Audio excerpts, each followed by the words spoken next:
Tuesday Teatime.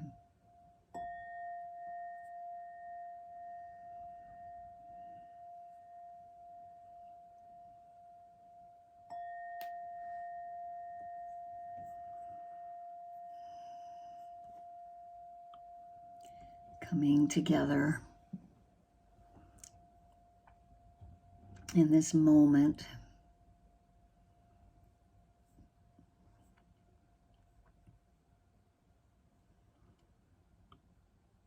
seeing what occurs once we settle in our place.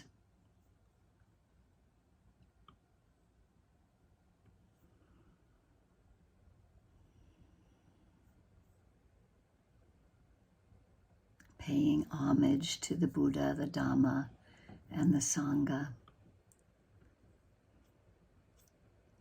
Coming together, studying together.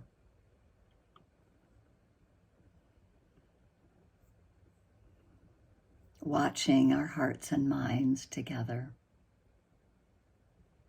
in all our complexities of gender and ability and sexual orientation and socioeconomic group, age, ethnicity, cultural heritage, and religious backgrounds. Just coming together, welcoming each other, and acknowledging the indigenous peoples whose lands we all sit on.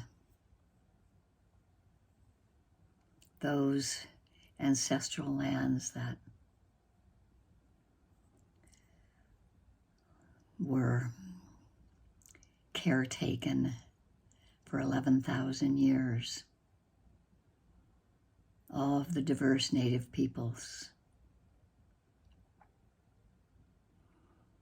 And acknowledging that we practice for the benefit of all beings and for this living earth, nature, everything being a part of nature.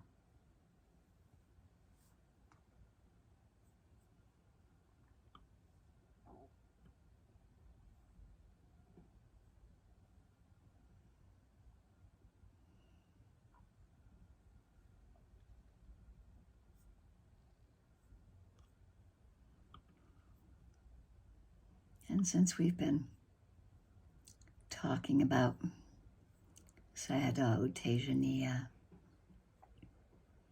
and those daily quotes,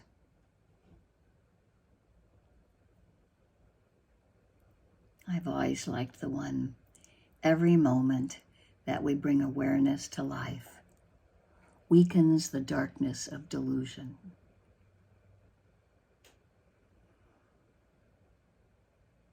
And so we continually bring awareness to our lives, to this moment.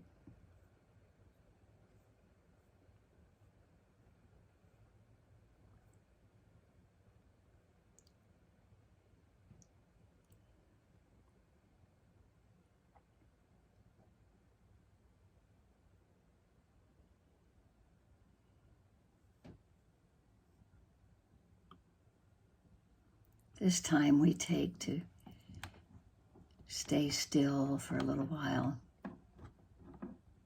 is the same as the time that we're actively busy in our lives as far as mindfulness being at the fore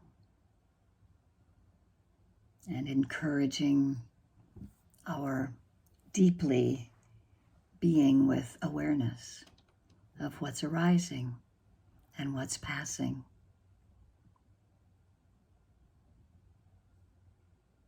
The impermanent nature of what comes to each of the sense doors.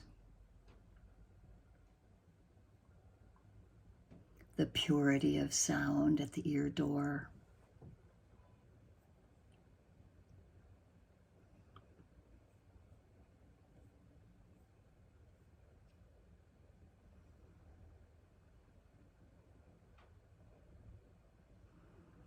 Anicca can be contemplated through feeling the contact of visible form with the sense organ of the eye, and contact of sound with the sense organ of the ear,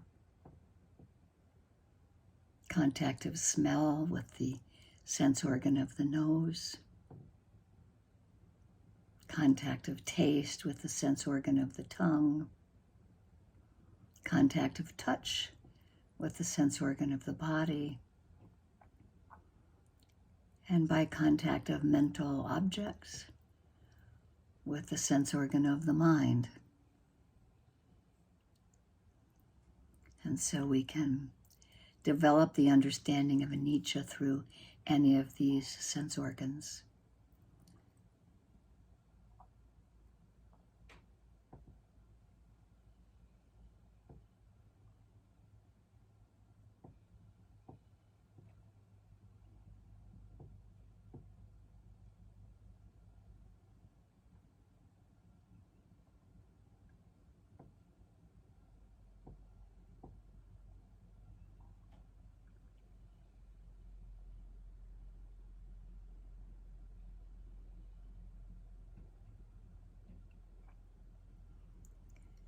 In practice, it's found that all types of feeling, of all of them, that the feeling by contact of touch with the component parts of the body in a process of change covers the widest area for introspection, for our introspective meditation. And the feelings by contact of touch by way of friction, radiation, vibration, warmth, coolness, with the component parts of the body, it's more evident than other types of feeling. And so for Vipassana meditation, we can come to the understanding of anicca, of constant change, more easily through body feelings.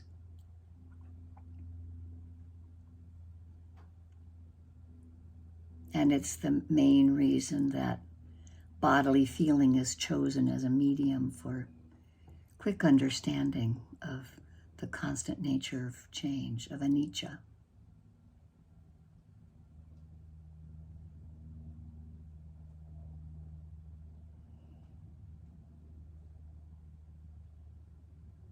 And we let mindfulness and awareness be present in a spacious vessel of our body and our body breathing.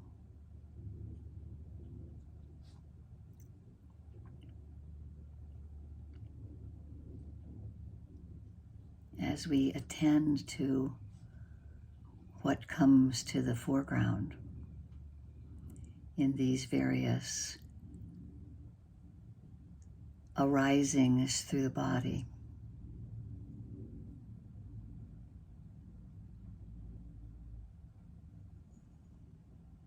As we can directly connect with anicca, constant change. Anatta, the sense of not self, when we realize that through that constant change we can't hang on to anything, we can't really grasp any solid object to call ourselves.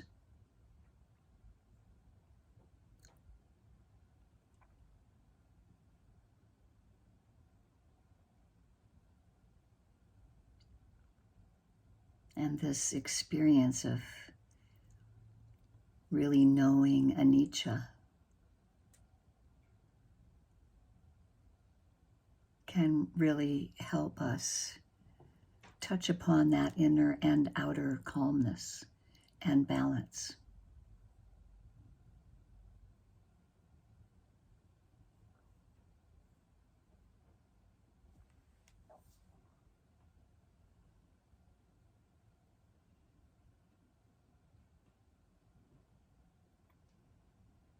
Especially in these times when the world is facing so many serious problems that threaten all of mankind, it's just the right time to continue the practice of finding a deep pool of quiet in the midst of all that's happening.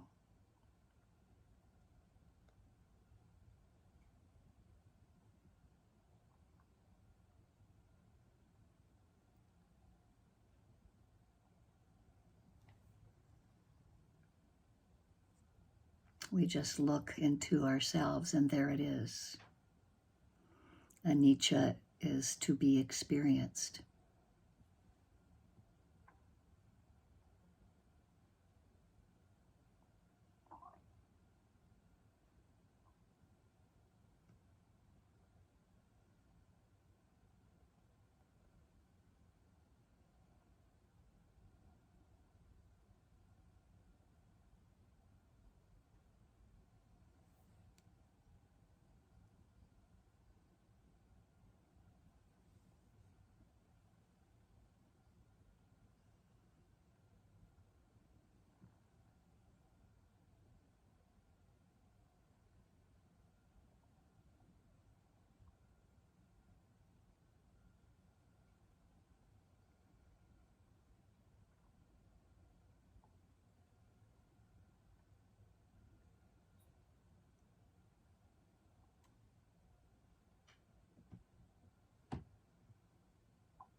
Whether we use a single object of our attention on the breath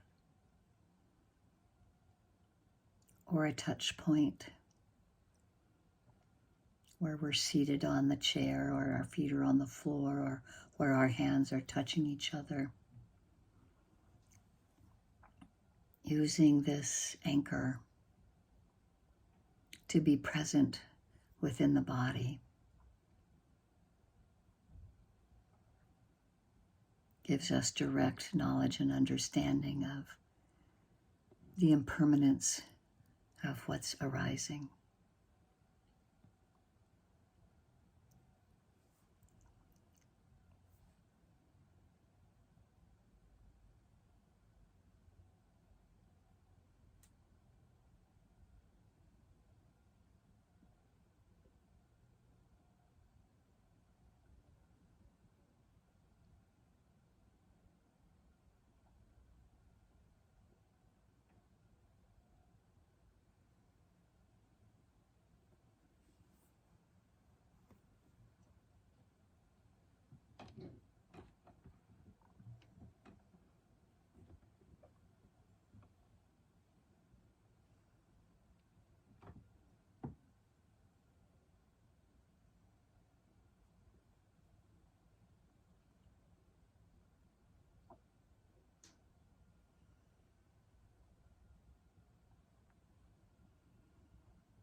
Staying alert and interested in this present moment, noticing what's happening as soon as we are aware that we've wandered, we can wake up right there and notice anicca, the constantly changing nature of things.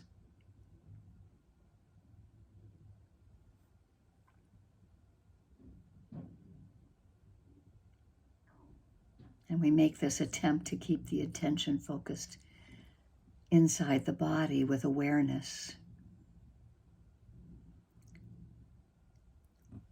seeing what arises and noticing that it passes away.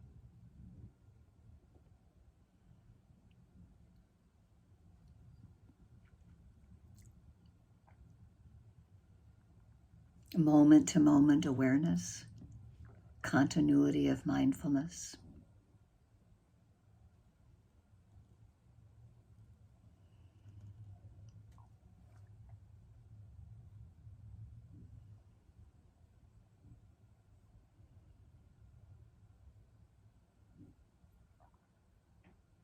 As we develop this moment-to-moment mindfulness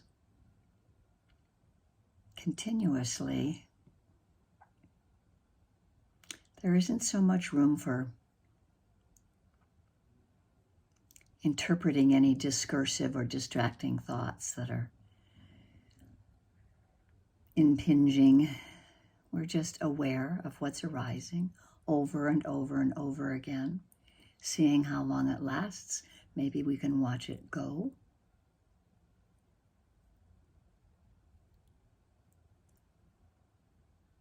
If we need to go back to the breath,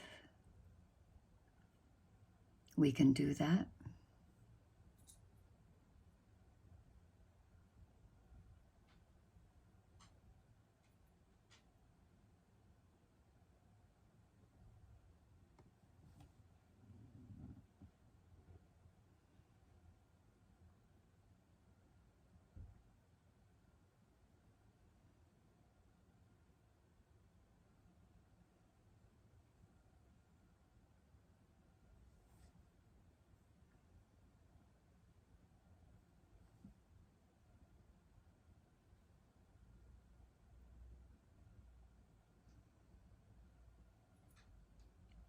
So we can find this state of balance.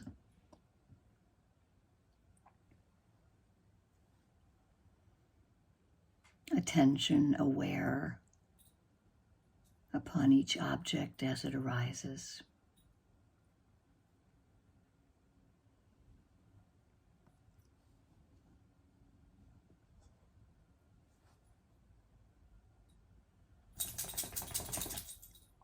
We can feel that change directly in feelings, bodily feelings.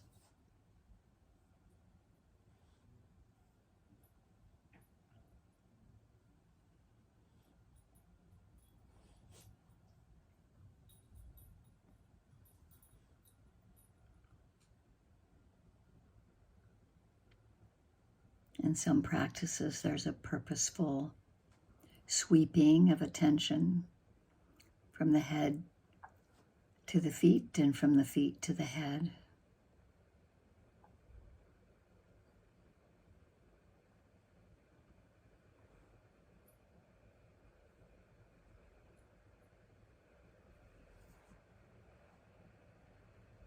We're just noticing the nature of constant change.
Letting the body settle and become calmer and the mind more relaxed and calm.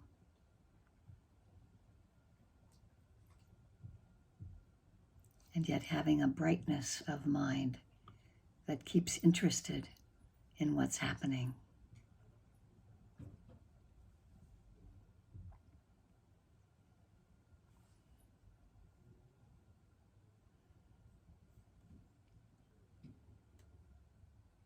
I like what U Ba said a long time ago. U Ba being a householder and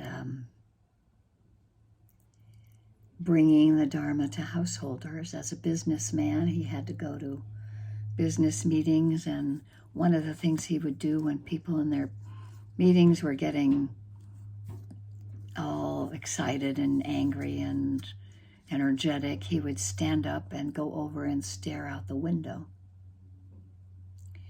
and just recollect himself in mindfulness. And one of the things he says in one of his papers, published papers, he says, "This is the age of science. Man of today has no utopia. He will not accept anything unless the results are good, concrete, vivid, personal, here and now. When the Buddha was alive, he said this to the Kalamas. Now look, you Kalamas, be not misled by report or tradition or hearsay. Be not misled by proficiency in the scriptural collections, or by reasoning or logic, or reflection on and approval of some theory, or because some view conforms with one's inclinations, or out of respect for prestige of a teacher. But when you know for yourselves, these things are wholesome. These things are blameworthy. These things are censured by the wise. These things, when practiced and observed, conduce to loss of sorrow. Then you reject them. Loss and sorrow. Then you reject them. But if at any time you know for yourselves these things are wholesome, these things are blameless, these things are praised by the intelligent,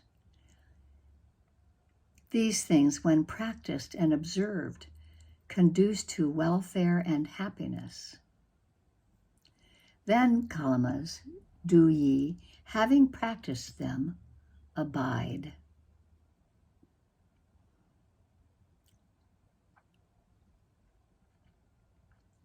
May we incline the heart and mind, abiding toward those wholesome thoughts and deeds that we see for ourselves, letting go of what arises in the mind that is unwholesome and unhelpful.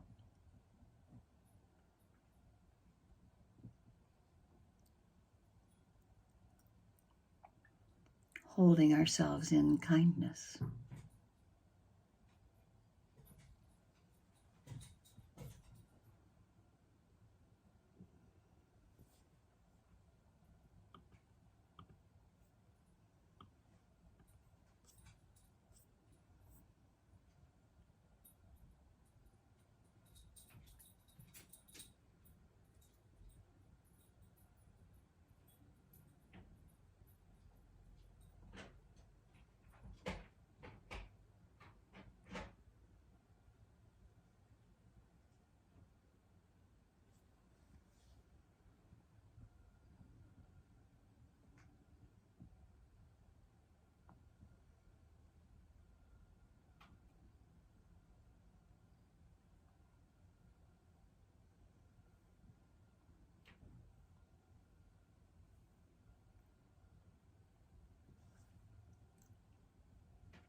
And so as we hold ourselves gently and kindly and incline toward wholesome thinking, inclining toward the Dhamma,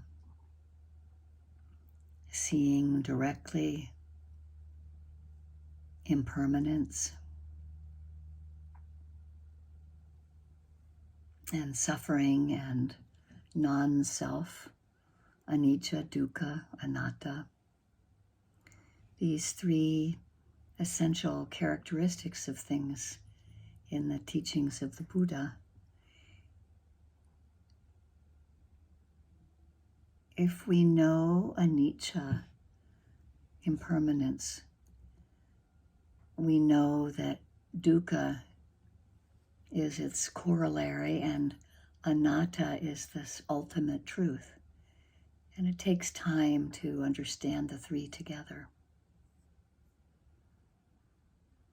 And so impermanence, this anicca, is the essential fact that we must first experience and understand by practice. It's not book knowledge of the Buddha Dhamma, and that's not enough. And so we engage in the practice of understanding of anicca.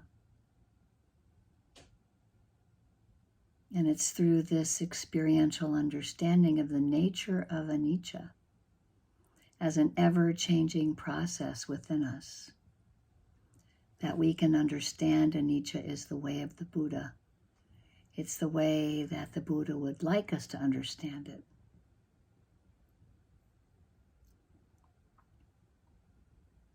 It can be developed by people who don't have any book knowledge whatsoever of Buddhism.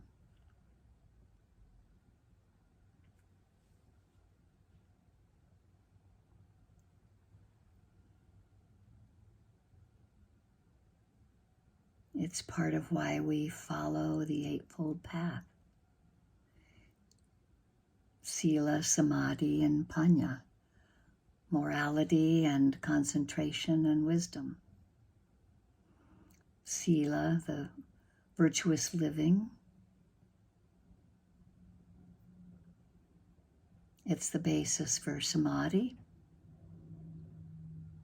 controlling of the mind leading to single-pointedness, and it's when Samadhi is good that we can develop Panya.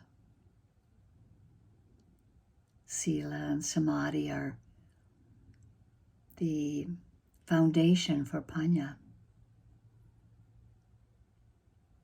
Panya is understanding anicca, dukkha, and anatta through the practice of vipassana, through insight meditation.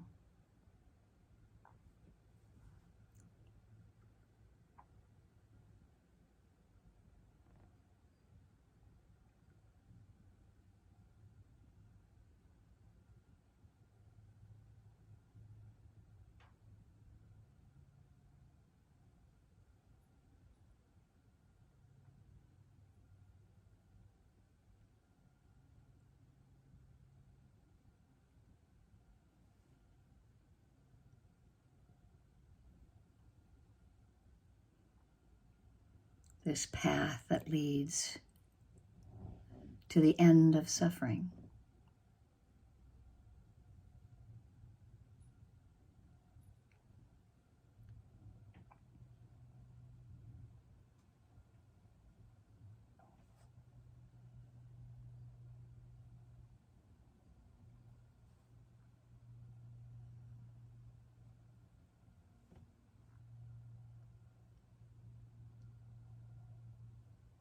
Inclining the heart and mind toward kindness and compassion.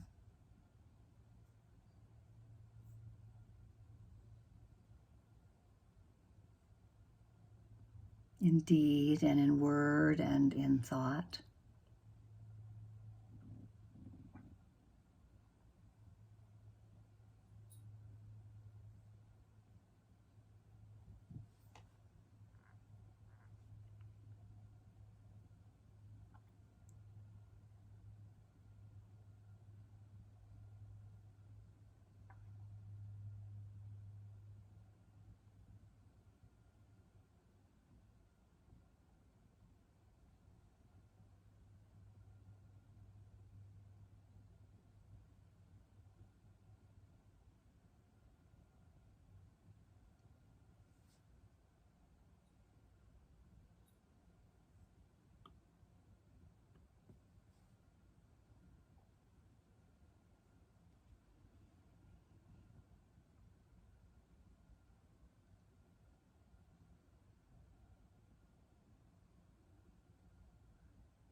And so each moment, moment by moment, we accumulate fresh action.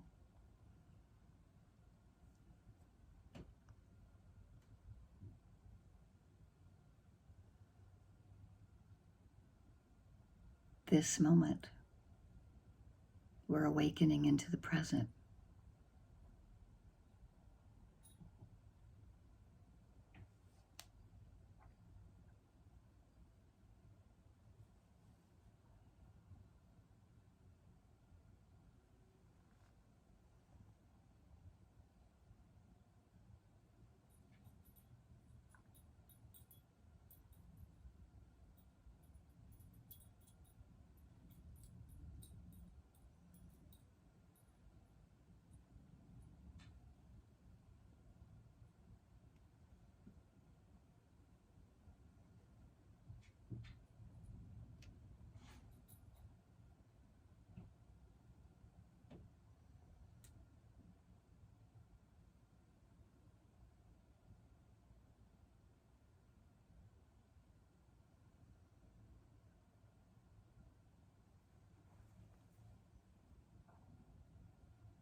And so we continue noticing and knowing impermanence as continuously as possible,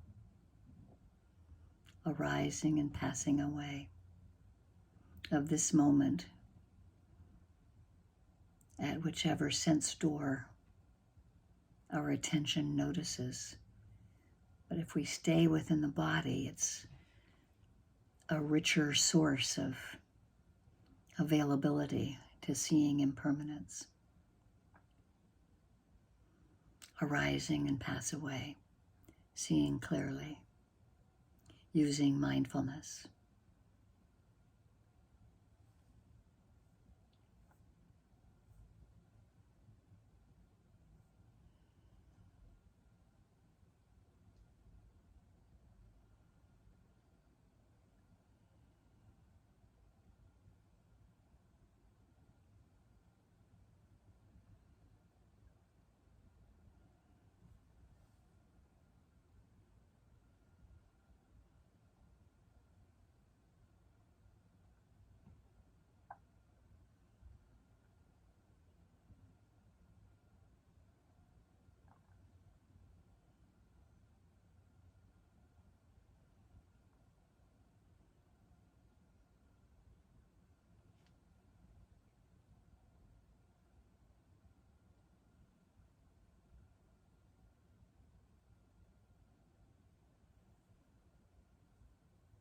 Noticing what thoughts may arise, what's happening in the heart and the mind right now. What is the attitude of the mind?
And as we begin to let this time come to a close,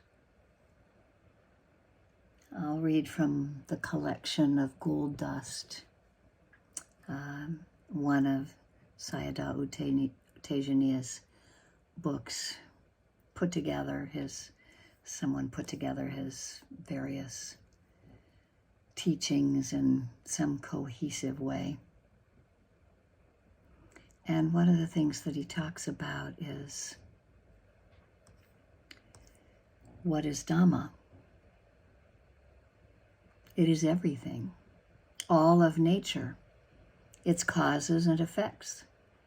The mind that is meditating, for example, qualities of awareness, of perseverance, stability of mind, faith and wisdom. It is everything that becomes observed in meditation.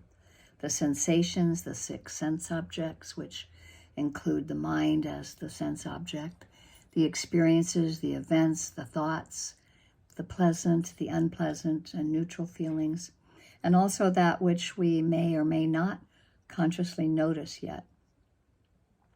These are all part of our experience. By meditating, we are growing the qualities of awareness, perseverance, stability of mind, faith, and wisdom. Those qualities, when strong, are called powers, bala, and they protect us, look after us, and bring us good results. So as long as we are practicing, we are using the qualities of awareness, remembering what is wholesome. Perseverance, using the qualities of wisdom and faith and stability of mind. Over many years of retreats, my teacher, the late Shwiyu Min Sayadaw, I developed these powers, yet I did not use them in life and did not practice them except on retreat. I had to truly dedicate myself to them before I understood what Dhamma saranam gacchami, I go to the Dhamma for refuge, truly meant. And what a true refuge the Dhamma truly is. Dhanam saranam gacchami.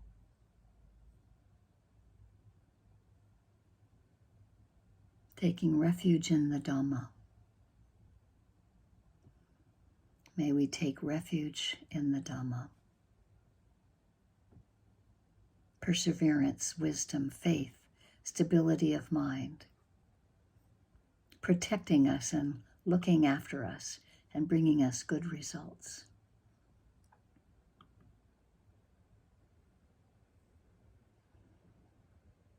Holding ourselves in kindness and in compassion, and letting that kindness and compassion spread to others, inclining in the heart and mind toward goodwill, lack of ill will, inclining toward non-harming.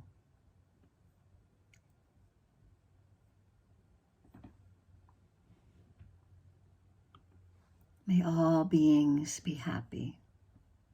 May all beings be free. Be free from suffering. Have ease and well-being. Anicca vata sankhara upadavaya domino upakita va meruchanti te samvapasamo sukho. All conditioned things are subject to impermanence. They arise and pass away. And seeing this clearly brings the greatest happiness, which is peace.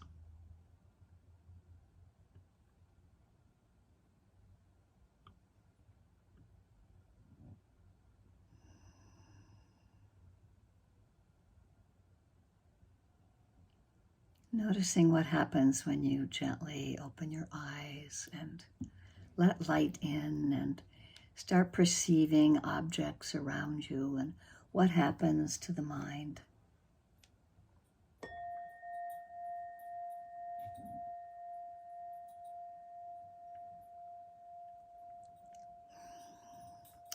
Thank you for your practice.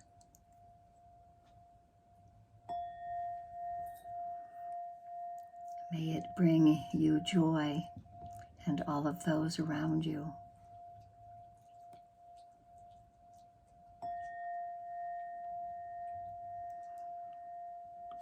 May it be of benefit to all beings.